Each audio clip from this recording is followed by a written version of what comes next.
Here at Triple Click, we've decided to adopt the Electoral College, which means if the three of us disagree on something, I win. Welcome to Triple Click, where we bring the games to you. Today we are talking about the Xbox Series X, aka Adult Xbox, and Xbox Series S, aka Baby Xbox. Let's get into the next generation. I'm Jason Schreier. I'm Kirk Hamilton. And I'm Maddy Myers. Hello, Hi. you lovely folk. Hey, Welcome back to Triple Click. And hey, do you like Triple Click? Because if you like Triple Click, you should become a member and support the show. If you do that, if you do support the show, you will have the gratification of knowing that you are helping a listener-supported show in which we much gratification. It's not a small thing. I support a lot of things these days, and it is kind of a nice feeling. No, it does make you feel good. Yeah, fair enough. All of our money comes from listeners like you all.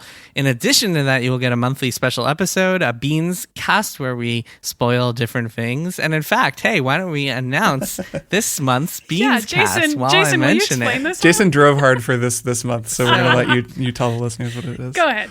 So at one point, a few weeks ago, the three of us were just, sometimes after we record an episode, we just still have things to talk about. So we'll just hang out and chat a little bit or chat on GChat. And we were talking about Mel Brooks for some reason. I don't remember how it came up. And we were all like, man, Mel Brooks movies are amazing.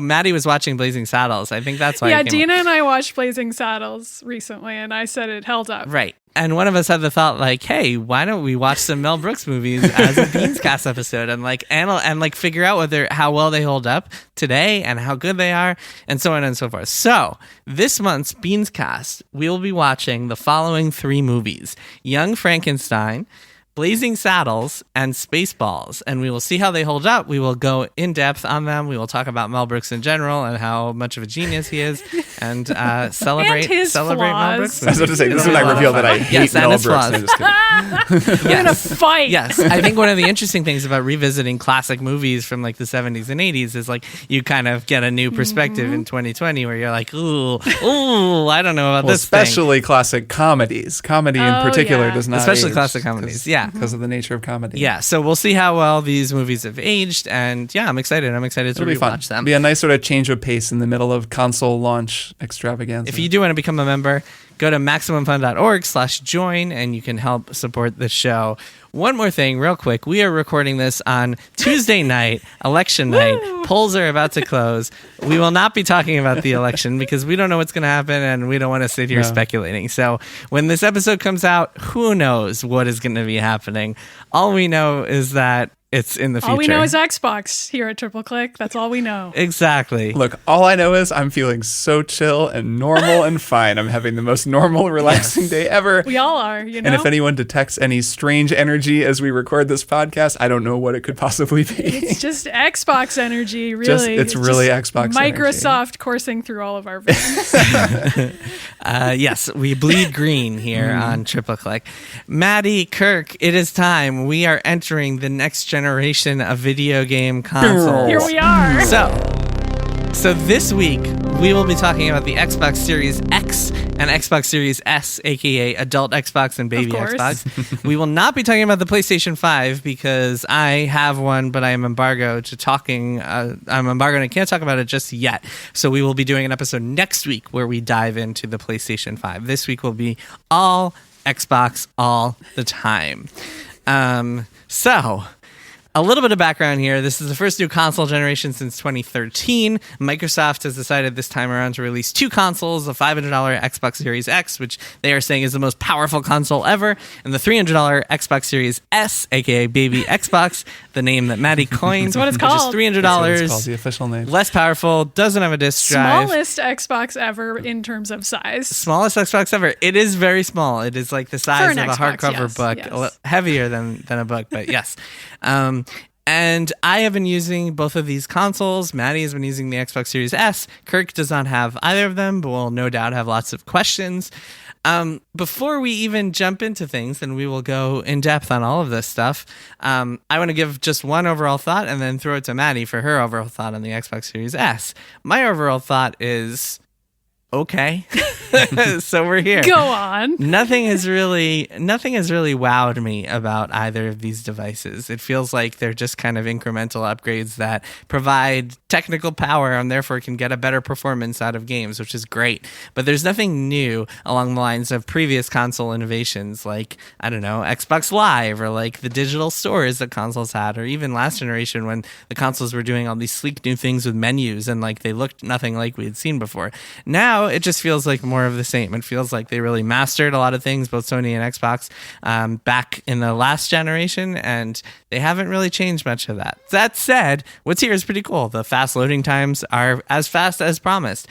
Playing games like Assassin's Creed Valhalla at 60 frames a second on a console is awesome and really changes the way that it feels to play these things. Really, I can turn on my Xbox and just like go instantly into Assassin's Creed Valhalla. It's almost like turning on a Switch, which is really, really cool. In 4K too, right? Because you have a 4K TV. I don't, so I can't speak to that side of it. Yeah, I'm not sure if it is like True I don't 4K. even know what native 4K looks like or whatever, but it looks good. It looks like it's a good looking game. I've been playing mostly on my 1440p monitor, which looks at 144 hertz, which looks really good. So that's my overall thought. Maddy, do you have an overall thought as someone who's been using the Xbox Series S for a while? I do. So for some context, I had an Xbox 360. I still own a lot of Xbox 360 games on disc. And I still own my Xbox 360, so I could technically play all of them anytime I wanted. And I did not get an Xbox One. Jason, did you get an Xbox One or no? Yeah, I had one for some time, wound up giving it. It's a long story, but I've used it pretty extensively, yes. You've at least used it. I skipped that generation because if you play games on PC, you can get Game Pass still. You can still play any Microsoft game because at this point, Microsoft has pivoted to software, which is, kind of Microsoft's deal anyway. So it makes a lot of sense that they would be focusing so much on this. And the operating systems for these new consoles are functionally the same as the one that anyone who uses an Xbox One would be familiar with, from what I understand, just asking my colleagues who have Xbox Ones about that. There's not some huge sea change in terms of the operating system, in terms of how Xbox Game Pass works. All that stuff is the same. So for me, getting the baby Xbox was interesting because I spent a lot of time thinking about who would have wanted a console like this and what that person is like. And I think the answer is me if I were a teenage college student in 2020, which is to say, a person who could not afford a high-powered gaming PC and also couldn't really afford the $500 Xbox, but could maybe save up for a $300 purchase. That includes one controller. Maybe you have a laptop. Maybe you even have a cast-off, like, pretty good monitor from a friend. If that's your setup, this is a pretty cool console, especially if you don't have any other console and this is your main entry point into Xbox, because you can play all these Xbox Game Pass games. But Jason's making some points here about the 60 frames a second thing and the 4K TV. And the reason I asked about that is because the baby Xbox can't make that same promise. It can only go up to 1440p, which is sort of nicknamed 2K, but there aren't even 2K TVs, really. Like, that's not even a TV that's being sold normally. Mm-hmm. But there are monitors that are 2K. Like, the monitor that I bought last year is a 2K monitor. So that's mostly what I've been testing on because I just wanted to try to push the baby Xbox to the limit, basically.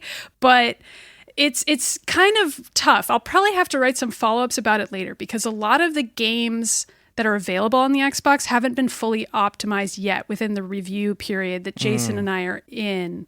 And so we're still playing versions of games that are like last gen versions. And then we have some newer games. Like, for example, I have some next gen games. Like, I've been playing Yakuza Like a Dragon on the baby Xbox, but the version I have isn't actually optimized yet for the baby Xbox. So it doesn't look that great, but in a week it might look really good. And I played it on my PC as well. Well, it's a Yakuza game, so it's just going to look like a PlayStation 2 game. It doesn't, though, because I can compare it directly with my high-powered PC. I went ahead and installed it on my PC. No, I know. I've been playing Yakuza also, so I know it runs at 60 frames a second on the Series X, and it looks good. But it doesn't on the baby. It does not. And the baby one. So to zoom out for a second, the most important innovation here, and we've talked about this before. What, Kirk? What are you smiling at? You always zoom out. I'm just making fun of you for zooming out. We're zooming out on the baby. I want to zoom out. The large adult and the baby next to I want to one zoom another. out so we could see all those pixels. I want to just look back. The resolution stuff, at least for me personally, I mean, other people's mileage may vary, but the resolution is not as significant, and I can barely tell the difference between 1440p and 4K as the frame rate, which I think makes a humongous difference in the way the game feels to play. But it's just preference. That's interesting. Well, so, I mean, especially if the way that you really notice it is if you switch from playing the same game at 60 to playing the same game at 30. Of course. Because that will blow your mind. It'll just feel impossible to play the 30. It'll feel so sluggish and unresponsive. But I feel that way about resolution too, where I'm like, oh, I can see all the billboards and street signs in Yakuza and like crisp detail even in the background while, Ichiban's walking around town, and then I like go back to the baby Xbox and I'm like, everything looks kind of far away and like not as crisp, and it looks fine. It's like the difference between a game that looks fine and a game that looks good to me. Interesting. Okay, cool. Well, that is really good to know because we both have this differing perspective. But for me, that was the coolest innovation of the Xbox Series X is that rate. You can play these games at a high frame rate. So I've been playing Madden 21, 60 frames a second, runs great, fast loading times. Usually Madden games take forever to load on consoles, and it does not do that on this. I've also been playing some Yakuza, again, 60 frames a second. Looks great. Feels like I'm playing it on a PC. And Valhalla, which I've been playing the most of. I can't really get into Valhalla because that embargo is for next week also before we can really dive into it. But we will be diving into it on the show because it is a fascinating game. But yeah, that game has been running fantastic. And it feels like I'm playing on a PC, which is amazing because my PC costs $2,000 and this thing costs $500. Exactly, yeah. And so that has been the most impressive thing for me is that frame rate difference. And yeah, I mean, the resolution, it looks great and all, but the frame rate really is what just makes it for me. Just the way that it just feels so much more responsive and it just feels so much more slick and polished. And I don't know, it's really hard to describe unless you're Kirk was comparing it before to the Hobbit movie. Just like imagine watching the Hobbit Only movie. It's good. Let's get into the Hobbit movie. Finally. Except actually good. Finally. Let's talk about frame rates in the Hobbit movie. We can settle That's this why far. we're here. So Kirk, you haven't played with either of these things, but as someone who has not entered the next generation yet, you must have a lot of questions. Is there anything that comes to mind from you as like things you would want to know or takes that you have or things you're curious about? No, I mean, I'm curious mostly about the sort of outer margin stuff that I think the two of you maybe won't have even tested, like 120 hertz TVs and whether they're really doing variable resolution and the way that variable resolution like DLSS on PC is going to make its way over into PC gaming too. Because a lot of this stuff, and this is something maybe worth explaining to people who might not know about how this all works, is that a lot of these games do variable resolution. So we're talking about 4K gaming, which we've been talking about for a few years, ever since the PS4 Pro and the Xbox One X. Jesus, the names on these things. Adult and baby are really good. Let's stick with adult and baby, I think, for this. Why did Microsoft go with that? I don't know. I don't know. It's a whole other podcast conversation. Could you imagine the packaging, like baby Xbox, and it has like that a would have little been great pacifier. though. I would have bought the baby one for sure. Since the days of the Xbox, since those like the sort of mid-console generation refresh, they're like these games can be in 4K, and there are a few games on like PS4 Pro that are in true 4K. And then it gets into this whole thing where it's in 4K sometimes, but they're doing this like kind of goes down at various points when things get really busy to keep the frame rate up. And you can go to a performance mode that's only in 1440p. So there are actually a lot of games that'll run on 4K TVs in 2K. And it just looks better than it would at 1080p. Yeah. Right. And they're upscaling it. So that stuff has been around forever and will continue to be around, where the PC games that I'm playing now also do the same thing, where they're like, you can now set it to be like an adaptive frame rate where if it starts dipping below 60, it'll change the graphics of the game on the fly and like get back above it. That stuff is really cool. And a lot of it can be pretty amazing. Like when people have seen DLSS, that's NVIDIA's proprietary one, work. Like it doesn't always work in games. It actually doesn't really work for me in Watch Dogs, which I'll talk about in one more thing, but it's really frustrating because it's supposed to, but it doesn't. But when it works, you can like turn on cool stuff like ray tracing and all the really performance heavy business. And then you can get the performance that you would get if it were just like a slightly lower resolution when you need it, but not when you don't need it. Well, so that depends on the game. Like, I mean, like you were just describing, like every game is going to be different on this thing, Right. and every game is going to offer, like some games will offer. I mean, you mentioned Watch Dogs. Watch Dogs doesn't run at 60 frames a second. I was playing it on the Series X and it was running at 30. Yeah, right. No, I'm just saying, like, most of my questions, I think, would not be questions for the two of you, because they're questions about things that will be answered down the road. Yeah. Well, Digital Foundry will no doubt have a ton of videos, like explaining all the nitty gritty technical I'm stuff. sure. And I mean, that's part of why it's good to wait on a new console, because Yes. even just speaking to the way that games are going to be optimized for the Xbox, again, a lot of those dates are further down the line, and we won't even know if those Right. optimizations make it worth it to upgrade it until like a month from now. One that you were saying, Maddie, that I didn't know about was that Ori and the Will of the Wisps is going to run at 120 hertz, which... But it doesn't yet. Right, and most people don't have 120 hertz TVs. Like, you need a lot of stuff to get that working, but I'm sure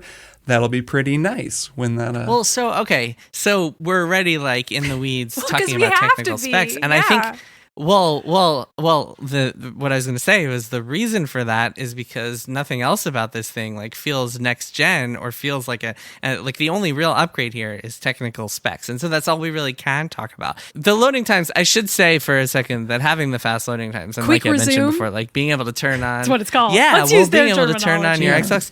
The quick resume is cool because you can switch back and forth between Oh, yeah. games. It's sort of like switching like on Windows. It's like how on your phone you can have multiple games running, right? And you can switch between them. Yeah. Exactly like that. If you have a bunch of apps running and, you know, at the iPhone store, they tell you it's fine to have all the apps running. It's like that, except it's the baby Xbox. Right. Which is cool. I mean, in theory, it's cool, but in practice, how often are you switching between two games that you want in? Well, especially when you only have a few games to play, right? That might change if you have a bunch of things that you're playing on. Right. Yeah. So the other thing worth bringing up is that this console is totally backwards compatible with like pretty much most of the 360 and the Xbox One libraries. Well, yours is. So can you put 360 discs into your console? I mean, I cannot. So it turns out, I wanted to, and then it turns out that I had like packed up all my 360 games to save space a couple of years ago, and I never touched them. So I couldn't even find them. I was like looking for Lost Odyssey. I was going to be like, I should check this out. So I haven't been able to test that. I did download some 360 games on Game Pass and played with them. So like I loaded into Fallout New Vegas, and it was super weird and like didn't feel like it wasn't 60 frames a second. I could have gotten a better performance if I just played it on PC. So it didn't feel like this is the best way to play all these old games, because that's still going to be a PC. Like none of these games are that optimized for the Xbox Series X. I also checked out some other random games on Game Pass, like Final Fantasy 15 I downloaded. And one thing that is worth noting is that the loading times for all these games is definitely faster. Like they load faster than they would have. Final Fantasy 15 loaded unbelievably fast compared to like the original console versions, which was just like waiting 2 minutes to get into the game.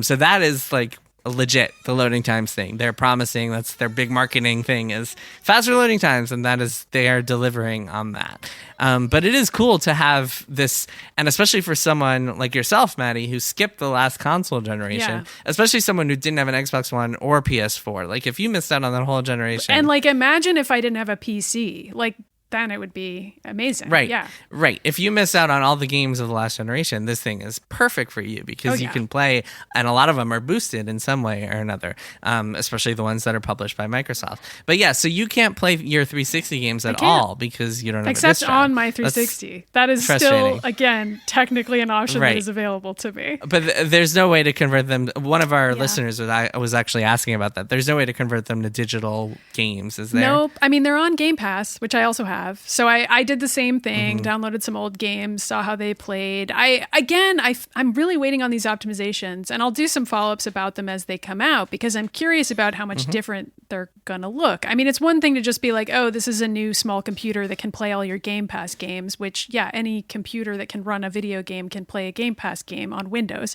But how good are these optimizations actually going to be? That matters. And that could be the differentiating factor for somebody who's thinking about at least getting the baby Xbox, I would imagine. Definitely. So the other part of this whole equation is that the Xbox Series X has a faster GPU than the PlayStation 5. And for a lot of people who might be trying to decide, do I want the PS5 or the Xbox? They might be trying to figure out which will run games better, which will run Cyberpunk better, or like future games down the road, Call of Duty 2022, which is going to run better. And the answer to that is we still don't know. I've been trying to get codes for as many games as possible on both machines and haven't had much luck because a lot of them are like optimized for one right now, but not the other, or like the next gen optimizations aren't coming for a while. So the same problem you were running into, Maddy, where it's just this frustrating world of like, we don't really know because they haven't optimized. Or like I have yet. some of these games, but I don't have the correct version of them. Like I was playing a version of Watch Dogs Legion that doesn't run in the way that it's supposed to run, and they actually well, so with the Xbox it's smart delivery, so it's supposed to know. I think the problem with Watch Dogs was that it was the Xbox One version. It hadn't been optimized yet, and I believe they disabled it for us in this series. They disabled it, so we can't play it anymore. It's not ready. So that's still the big question, and we really don't know the answer.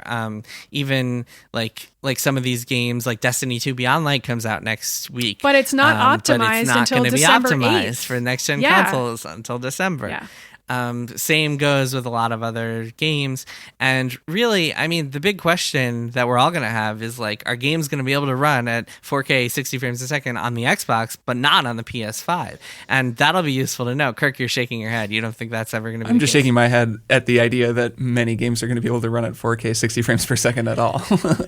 Well, that's also, you've been skeptical of that, seeing as you. So right now, it seems like some games are struggling to do that. But they are marketing this thing as the most powerful console ever. It's just like a shame we don't know what it is. But what does that actually mean, and how does that actually help you? Is the big question. It's like, yes, it's the most powerful computational device ever, but it is also running the most demanding software ever, and that will both things will also always be true. And so, that to me, it's like even the fast loading times thing. To me, I know it's like faster hard drives and everything, but I have an SSD in my PC, and I still have to wait. And I know that that's not the same as the hard drive in these consoles, but it's just whatever technology comes around, there then comes software that will demand the absolute most out of that technology. And it just seems to me like, I don't know, soon you're loading in even more 4K textures, and the game is just a lot bigger and needs to load more stuff faster. And soon you're kind of, this game's going to have loading times, but it'll be worth it. Trust me, when you see what it looks like. And then next thing you know, there are just loading times again, and it's 30 frames per second and whatever. Like that's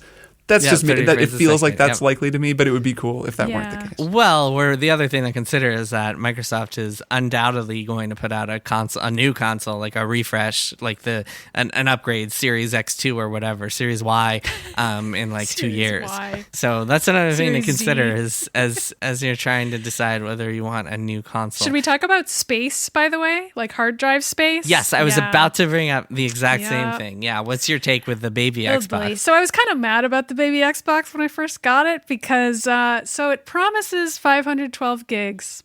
That's the promise on the box. And if you boot it up... Of storage space? But how much of that is the operating system? Like a third? Yeah. That's how much it is. It turns out that you only get about 364 gigs free in total. That is not much. Because the operating system takes up So that's like one Call of Duty. Yeah. Well, okay, so here was my trajectory. I was really angry about this. Multiple of my coworkers were on the other end of DMs from me being like, I'm not even going to be able to install anything. And everyone was like, okay, whatever, Maddy. But so here's what it does. It's like, get an adult Xbox, Maddy. Why did you get the baby, you freaking weirdo? But here's the thing. So the baby doesn't actually install all those additional 4K texture packs that are included in the install versions of games on the adult Xbox. Right. It installs baby versions of all of the games, and so they are smaller. Now, Destiny 2 is still a big honkin' video game that you should probably not put on the baby. I have uninstalled and reinstalled it a couple times, so I've been testing things. It is a bajillion gigs, and you shouldn't even bother. Though isn't the idea with that game that it's about to get a lot smaller because they're taking all the stuff out? It is, and it's also bigger on consoles than it is on PC for a variety of reasons. But yeah, it's going to be 100 gigs pretty much no matter where you go. But a lot of the other games are like 20 to 30 gigs. And so I was able to get several games onto the baby with no problem, and that was pretty nice. So that's my take on that. I could fit more games on there than I thought. And in my review, I'm going to include some comparisons of like how many gigs there are in a game on the baby Xbox as opposed to how many gigs it is on my PC. And those comparisons are pretty different in most cases. Yeah, I have. So one comparison point is that I believe I'm kind of, these numbers are based on memory, so please don't hold me 100% to them. But I believe Assassin's Creed was 49 gigabytes on the Series X and 43 on the Series S, both of which are actually pretty reasonable for a new What's the storage game. on the Series X, on the adult Xbox? So the adult Xbox comes with 1 terabyte of a solid state drive, I believe. Mine filled up pretty quickly, but I was also kind of indiscriminately just downloading things on Xbox Game Pass. Sure. Whereas I was taking things on and off all the time, which wasn't that hard to do, honestly. I mean, if you have fast enough internet, you can just instantly delete stuff, install something else. And just because if I were listening to this, I would be wondering, can you expand both of these consoles? Yes. This is a console where you're going to have to buy expandable storage if you're playing digitally for an extended period of time. And that's pretty easy to do. Yeah. I believe so. I have not tried it, but I believe you just plug something in. It does kind of not make sense with the baby Xbox, though, because that additional storage is so expensive that at that point it's like, why didn't you just get the adult Xbox? But I feel like it kind of depends on what your income situation is. Like maybe you can afford a $300 console now, and then in a few months you can afford like a $100 terabyte expander, and that's fine. And that's just your situation where you're just spending money in that way. But it just depends on you, really. I can envision someone doing that. Hard drive space is going to be an issue on next gen in general. I'm curious if it's going to affect those much vaunted loading times on the. So are these like branded, like a branded one for Microsoft that you would get? Oh, okay. Yeah, Xbox said, they had marketed their own. I'm not sure if you can plug and play like with others, but they had been marketing their own that are super expensive. Yeah, looking at the specs sheet, it says you can get either SSD or HDD versions of the expanded hard drives as add-ons. I'm sure the pricing of those is different and so on, but yeah, both are available. On my PC, when I load games on my HDD, they're a lot slower than loading them on my SSD. But that said, I think because of console wizardry and because the OS is so customized and finely tuned, I'm sure they have some advantages just having all that stuff on the solid state drive when it comes to loading these games. But who knows? That is not something I've tested. Why don't we take a couple of quick questions? I'm not sure how much we'll actually be able to answer from listeners. Jamie asks, what are the practical differences between the Xbox X and S? Given the money is tight for people, should the everyday gamer purchase an S? My feeling is that the X is geared towards elite hardcore gamers. Anyway, I think that's a good feeling. I think the best way to think of them is like a mid-end PC versus a high-end PC. Plus, the S, the baby Xbox, does not have a hard drive. I've played them. It does not have an optical drive. You said hard drive. Yeah. Or sorry, it does not have a disk drive. Sorry, it does not have a disk drive. Yeah, there's no hard drive. It's amazing how you it have works. to be in the moment, man. Games out of thin air. I've used them both, and I can confirm that they look identical. Their home screens and UI and stuff are totally the same. You can if you get them both, which I don't think anyone will, but if you do get them both the way that I have been testing, you can just pretty seamlessly transfer all your games from one to the other using your Microsoft gamer tag and such. Maddy, I mean, have you enjoyed it? Do you think would you recommend the S? I enjoy it. But I also think that if you're in this position, you might want to consider buying a last gen Xbox because they're perfectly fine. And if you're really trying to save money, you could save a lot of money buying one of the last gen consoles right now. Like now is always a good time to be looking at those price drops and just picking up one of those. That's interesting, but are you like hurting yourself for the future? Because part of this is like you're buying when you buy a next gen console, especially at launch, you're buying for you're buying potential. You're buying a game system that you hope will still be around in 3 years and playing the newest games. And if you buy an old one now, you're not going to be able to do that in 2 years, even 1 year. You might not be able to play all the new stuff. So are you kind of hurting yourself? Maybe.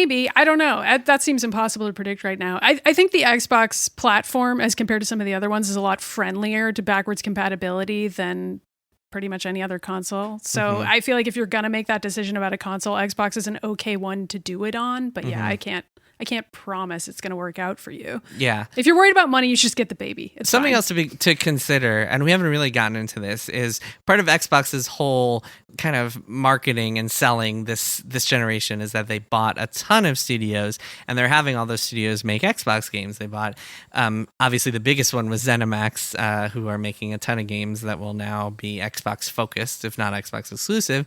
Bethesda, id, Arcane, et cetera, but also they bought Double Fine and Obsidian and In Exile and tons more studios. But the thing I've been thinking about is that already we've seen games get delayed due to the pandemic. There are probably tons more that were scheduled for next year that are now getting delayed even more, especially as the pandemic continues to show no sign of slowing down and people's production are still hampered by it. I think that like if you're buying a new Xbox now, hoping to get both third-party and first-party games, it's probably going to be slim pickings for a while as a result of the pandemic, which really makes for an even more compelling case to wait it out. Especially if you can't afford it right now, save some money, maybe stick with older stuff, maybe get a Switch. Yeah. But like it just does not feel like you're in terms of buying for potential for what could come. It's just such a risk right now, and you're going to be waiting so long for that stuff to happen that like why not wait a year and see like, hey, is the Xbox Series X like way more power? It's more powerful than the PS5? Is that making a difference with third-party games? Maybe I should go this direction instead of getting a PS5. I don't know. I just see so many compelling reasons to wait and so few compelling reasons to get one now, unless you're like the type of gamer who's like, you know what, I have money, I really want to play the new Assassin's Creed at 60 frames a second, in which case, great, this is a good investment for you. But that, I think that kind of helps answer Jamie's question, in that like if money is tight for you and you're really weighing these over, I don't really think either is a good investment right now. I think it's worth waiting a while for a next gen console. Sure. Maddy, why don't you read this next one? Because this is sure. a question. So this is from answer. Charlie, who says, how do the games on the Xbox Series S, aka Baby Xbox, look on a 4K TV? Is the lower 1440p resolution noticeable in any of your opinion? In theory, the small Xbox seems like a great bang for the buck, but as a 4K TV owner, I worry that I'll wish I had the full 4K. I appreciate your insight. Jason, I don't know if you're fully qualified to answer this, so I guess I have to buy a 4K TV. It's the only way. Yeah, I mean, I have not yet tested the Series S on my TV. I've been doing most of my playing on my monitor because it's so nice to sit like right in front of the monitor and play games. I don't know what I've been missing out all these years of playing on my TV. It's just so much better on my monitor. But my monitor is 1440p, as I mentioned before. So the only thing I've been really paying too much attention to is the frame rate, which I can see very distinctly on the Series S. And as soon as I started testing things on the Series S and Baby, and it was like, oh man, these are running at such a sluggish frame rate. So I was like, all right, I'm going back to the Series X to play games. So yeah, I don't know yet. And also because so much of it is so dependent on the game and what all of you have already been hearing me and Maddy talking about with all these different games, each of them having different optimizations and optimizations not available yet. Not being ready yet. Yeah, it's just so hard to say like, okay, this thing will get you consistent 1440p or this thing will get you consistent 4K games. And so I do see where Kirk's skepticism is coming from in general. I think that's it for as far as I think we've answered a lot of other questions that we've gotten. We're happy to answer more, so just hit us up at tripleclick@maximumfun.org. And yeah, I mean, my verdict, as I said, wait. Maddy, Kirk, do you guys have thoughts on this, on whether people should get one now this holiday season? Yeah, I always advise people to wait with new consoles. But if you really want to get one now, and especially if you skip the last console generation and this is like when you're jumping in, I think the Baby Xbox is good for that, especially if you don't have a PC. I don't have a PS5, so I couldn't weigh in on that even if I weren't under embargo. So I'm neutral on that. But just speaking in terms of Xbox, I don't know. I kind of like the Baby, but I also don't have the Series X or a 4K TV. Yeah. Well, I mean, do you think you're going to use it? That's kind of the long running question is like, are you going to use it past the review period? Or are you just going to go back to your PC? I might. I mean, I do love lying on my couch. So I feel like not having to plug my computer into my TV in the other room is nice. And having my Microsoft account linked to both my PC and the Baby Xbox is pretty sweet because I can just decide where I want to install each game and where I want to play each game. The saves all carry over. It's very luxurious. So yeah, I probably will use it for peak laziness reasons. Nice. What about you, Kirk? What do you think? What's your decision? You baby or adult? You have to decide. No, my decision is neither. I mean, I guess my thought is that I am a person who plays a lot of video games and co-hosts a video game podcast, and I'm not buying either of these consoles. So. Interesting. And as someone who has a lot of gaming systems, I'm like, well, no, I'm not going to spend that much money on this thing. Yep. So I think that is maybe a helpful perspective. Yep. Oh, yeah. And then also I think next week we'll be able to talk about the PS5 as well. And I think that'll just broaden out the conversation some, and we can sort of compare and contrast a little bit more. And that'll probably be useful information for anyone who's kind of weighing these as well. Yes, absolutely. That episode will come a day after the Xbox comes out. So definitely wait for that episode at the very least if you can't wait for our full thoughts for later. Okay, cool. Why don't we take a break and then we will be back with one more thing. The Beef and Dairy Network is a multi-award-winning comedy podcast here on Maximum Fun, and I would recommend you listen to it. But don't just take it from me. What do the listeners have to say? I would rather stick a corkscrew inside my ear, twist it around, and pull out my ear canal like a cork than listen to your stupid podcast ever again. Please stop contacting me. Hell would freeze over before I recommended this podcast, the Beef and Dairy Network, to anyone. Not in a million years. Actually, scratch that. Make it 1 billion years. No, how long's infinity? That's the Beef and Dairy Network podcast, available at MaximumFun.org and at all good and some bad podcast platforms. Disgusting. Hi. Are you someone who thinks that when one door closes, another one opens? Someone who always sees the light at the end of the tunnel. If you answered yes to one or both of these questions, good for you. We are not those people. Nope. I'm Annabelle Gurwitch, and I'm that other door opening, it probably leads to a broom closet kind of person. And I'm Laura House. When I see a light at the end of a tunnel, I assume it's a train headed right toward me. Laura and I have created a brand new podcast for people like us. It's called Tiny Victories. We're sharing personal tiny victories or things we've read or seen that inspire resilience. So if you're looking for a tiny reason to get out of bed each week, subscribe to Tiny Victories. Available on Maximum Fun or wherever you get your podcasts. Let's get tiny. And we are back. Kirk, Maddy, it is time for one more thing. Kirk, why don't you go first? Because Maddy and I got a lot of time to chat about the Xbox already. Yeah, all right. My one more thing is a little video game called Watch Dogs Legion. I'm glad you're bringing this up. I'm glad you are bringing this up, yes. Yeah, so I've been playing this game a lot. I think it's really interesting. I'm having a good time with it. It's got a lot going on. I would call it the most interesting Ubisoft open world game since Far Cry 2, which I think is fitting given that it is directed by Clint Hocking, of course, who I'm a big fan of, who also directed Splinter Cell. Which one is it? Splinter Cell Chaos Theory, I believe, is the one, which is another great Splinter Cell game, good stealth game. He made Far Cry 2, bounced around the industry for many years after writing Ludonarrative Dissonance in BioShock, the famous blog post. And then most important thing he ever did really was that blog post. Just did a mic drop and walked away and didn't make video. Well, he worked at various studios, but didn't ship games. That might be the thing he's most well known for. I think it is. I mean, it's his public face, at least, is that blog post. If I'm sure he would be very depressed to hear that that's even possible. I'm sure. So anyways, he was the director of this game. And when I say most interesting, I just mean this is a really interesting game. It's so different from other Ubisoft games, despite also being so similar to other Ubisoft open world games. And I think that is the thing that I'm really getting out of it, is how different it is. So let me just explain what it is to people. This is the third Watch Dogs game. Watch Dogs games are Ubisoft open world games that are typically focused around stealth and kind of their modern day hacking. And then, yeah. Right. Yeah. So hacking is the promise of these games, is that you can interact with the environment using your phone because you are an elite hacker. And so you can jump into cameras and trigger security systems and send drones in to scout out ahead of you and do a lot of stuff that sort of goes outside of your character. The first Watch Dogs game was fascinating for so many reasons, culturally related to the launch of the new generation of consoles at the time. It announced before the consoles were announced. It was supposed to come out right when this one came out, right at the launch, and then it was delayed into early next year. I reviewed that game for Kotaku, did not care for it, but there were interesting things in it. And the thing that I always remember about that game is there's a prison break mission in that game where you go into the prison undercover. And the guy you need to break out is on the roof. He's up doing exercise time on the roof.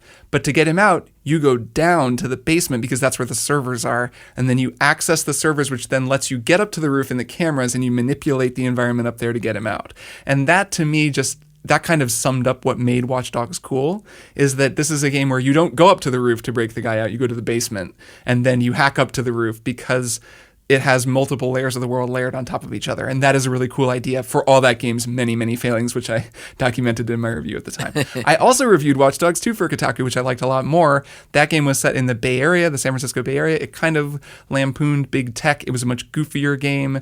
The tone was not for everybody, or even for me a lot of the time. It had this colorful cast of characters who were great. Fantastic lead character, Marcus, much better than Aiden. Aiden, is that his name? The guy from the first game. So the second game, Pierce. found a way better groove, but was kind of underappreciated, I think. I think it's kind of an underrated game and was overlooked, and it was pretty uneven and weird in places. So now we come to Legion. Legion does not have a protagonist, and that's the hook of this game. So this game is set in London in a kind of near-future dystopia kind of a deal. There's been what looks like staged terrorist attacks, or what is clearly staged terrorist attacks, to allow the city to be opened up to authoritarian rule, which has been outsourced to this PMC, basically like a private military contractor called Albion, who have taken over the whole city and are ruling it with an iron fist. And you are a variety of people. Any of the NPCs in the game can be members of DedSec, your hacking group. And you go around profiling them, and then you recruit them, and they join, and you get like different voice acting and different accents for different characters. And you build this team of sort of miscreants. And the idea is, a bunch of people need to work together to rise up against fascism or whatever, authoritarian rule, and rise up and work together. And it's not about any one hero. It's about a group of people. Just a reminder, we are recording this on election night. It is 7 p.m. Eastern right now. Right. This game happened to come out right now. So there's more to talk about this game than I'm going to have time to get into. I think that it's so mechanically interesting. It's so flawed. Do you like it? Do you want to give like an overall? Yeah. Like I said, I'm having plenty of fun with it. But I'm finding it so exhausting and very difficult to play right now. I mean, it's like it's not the right time for me to be playing it, and I think that's just a tough thing to judge this game for, or to hold it, because it's just, if it were any other week than this week, playing a game where I'm in a city that's like dominated by these horrible cops on every corner in this city. There's like cops with literally like holding people's heads on the ground, being awful, and you kind of can't, and barricades and stuff. Yeah, it's very so striking. It feels pretty intense to play it right now. So that is kind of clouding some of my enjoyment of it, even though Watch Dogs gameplay I find very fun. I love the way that you manipulate these multiple layers of any given level. And I think that the setup of the game is ingenious and so cool, partly because it carries on the promise that the first Watch Dogs made. There was this thing in the first Watch Dogs where you would walk around with your phone out and you could profile people, and it would give you these very superficial facts about them. Oh, here's their name, and here's what they do. But it was fake. It was just on the surface. In this game, each person is a person, and they have a simulated life inside this version of London. Yeah, I want to hear a little bit more about that, because I was reading a preview. We were talking about this a little bit before the game came out. That was like, I killed this person, but then his brother remembered it, and it was like this whole giant sandbox promise. How deep is that? Does it feel like this kind of cursory, shallow thing where it's like, okay, this is clearly a procedurally generated stuff, or like, is it actually interesting? Does it make the game better and stuff like that? I don't know how deep it is, just because I've played like 7 hours or something. I'm sure it's not as deep as it seems, just because in these kinds of games it never is. But characters do have daily schedules that they follow. You can look at their schedule with like this deep profiler I just unlocked. You can see everywhere they're going to be all day. There are things like, apparently they'll go grieve lost ones. They have relationships to one another, which is pretty wild. I just profiled a person who is the psychologist of a person who I had kicked out of DedSec, and the game told me that. So I have no idea whether that really means anything, but there are relationships between characters, and there are like, I would imagine, thousands of characters in this game. So that alone is really cool and really interesting. And because it's something that was in the first game but was totally faked up and has never quite been there, the fact that this game leans into it to the point that there is no protagonist and anyone can be the protagonist in this city is really cool, and then leads to, I think, a very endearing thing about the game, which is just you have this team of just wildly different, a really diverse, interesting crew of people with different backgrounds and skills. And that is cool. Like, it's so counter to almost every other video game.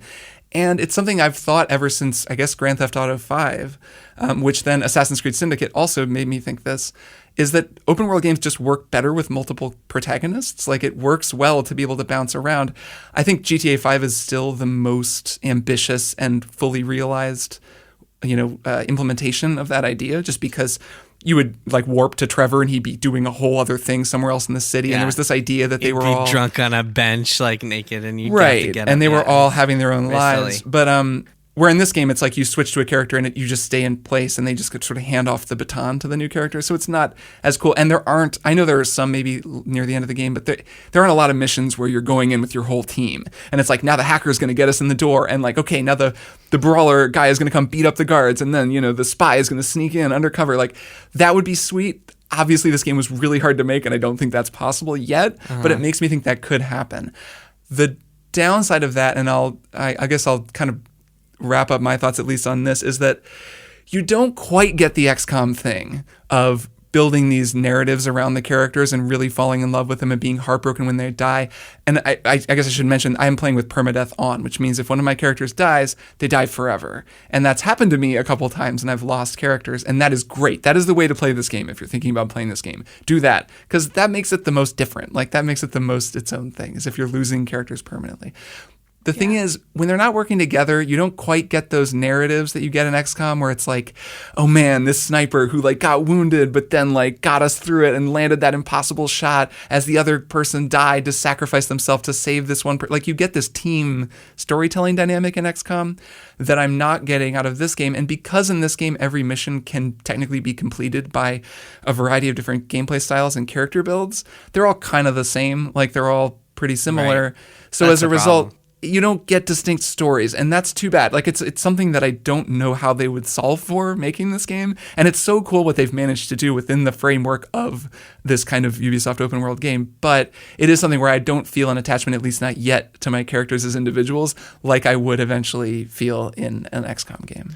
I just want to say, I wish there was a game with that like same web of characters and relationships and systems, except it wasn't like a shooting and another shooting and driving and hacking game.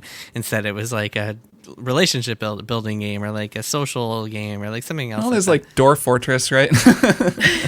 Sure. I mean, there are games that do this kind of thing. Yes. Yeah. I mean, you can also like avoid a lot of shooting in Watch Dogs Legion if you want to as well. I mean, you're still like doing some damage. No, but the missions are all driving and hacking and shooting. No, that's not the point I was just making. Yeah, but you can avoid killing people. I know, but just for and actually I should say, I find this game to be much more of a pure stealth game and much less of a shooting game because of permadeath and because of the way it's been designed. And I find it to be a very fun and good stealth game. Just as a pure stealth game, pretty fun game. Maddie, what's your one more thing? Oh, so you all remember I was going to play Animal Crossing on Halloween. There's a Halloween event, and that's what we did instead of trick-or-treating. I did not let anyone visit my island. No one gets to see my socially distanced island. Nobody gets to see it. It looks terrible. So that didn't happen. Mm-hmm. We all went to Dina's Island and we trick-or-treated there. This Halloween event was so fun. I know you two aren't still playing this game. I'm not still playing this game. I didn't even know how cute it was going to be. So I just want to say, I think it was adorable. And for the people who had to stay home with their kids this year and do this, I'm sure they had a good time, because it's like this guy with the jack-o'-lantern head comes to your island. You have to have collected candy all month long in order to prepare for his arrival. Nice. And then when he gets there, you have to give candy to different people to get different certain items. And you get all these Halloween themed items for your house, and you can deck out your house Halloween style, which is like, it's perfect. It's the dopamine hit you want. You get candy, you give candy.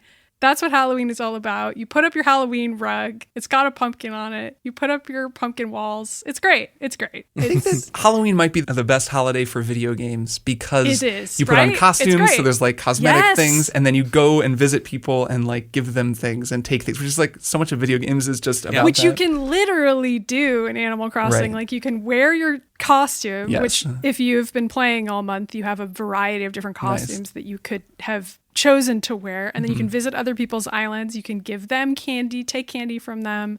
I don't know. It's like the closest you can get to a Halloween party in this day and age. So that's what we did, and it was really fun.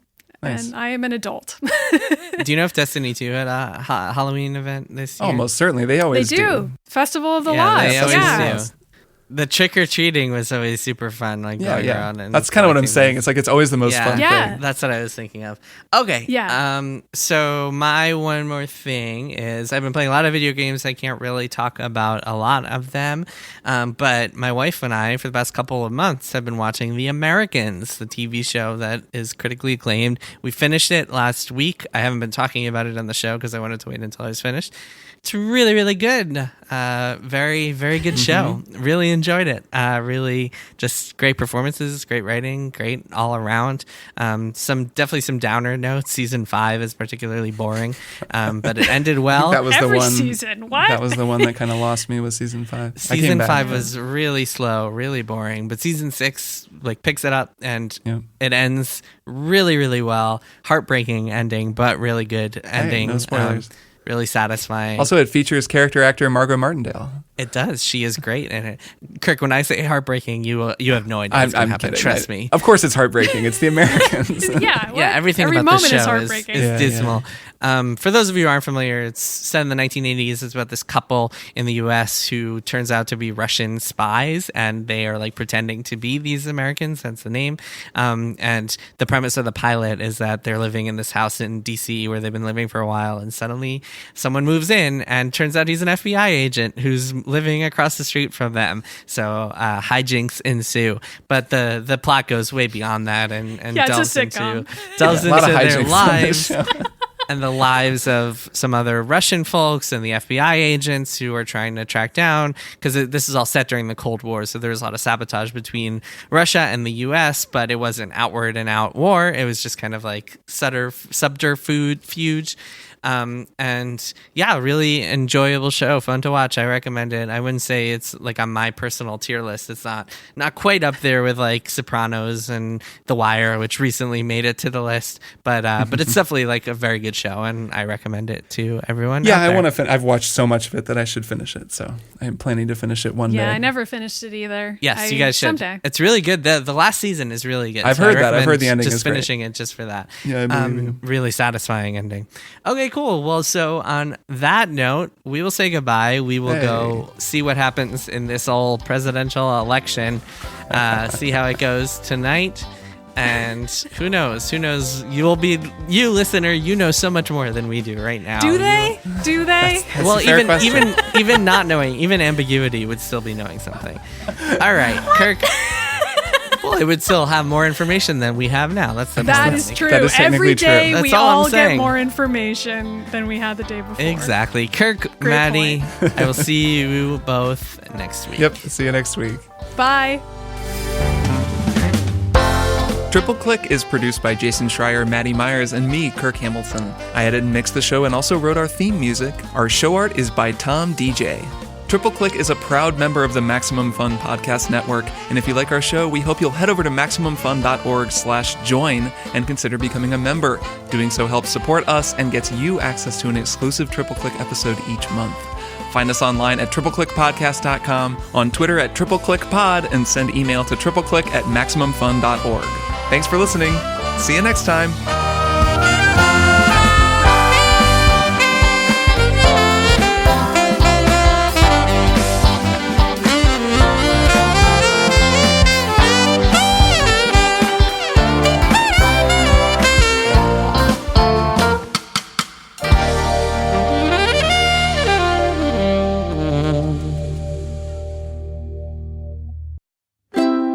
MaximumFun.org.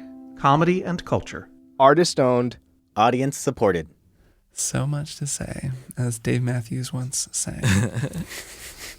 Wasn't that a Dave Matthews song? I don't know. I don't even know what that is. So much to say. Oh, Is that a thing? Yeah, okay. That does sound familiar now that you sing that. You can kind of make a lot of things sound like a Dave Matthews song. Yeah, you just sang any phrase to me in that voice, I'd be like, yeah, I guess. Xbox Deep Dive. Xbox Deep Dive. Yeah, you know that classic DMV song, Xbox Deep Dive. Yep. I love that one.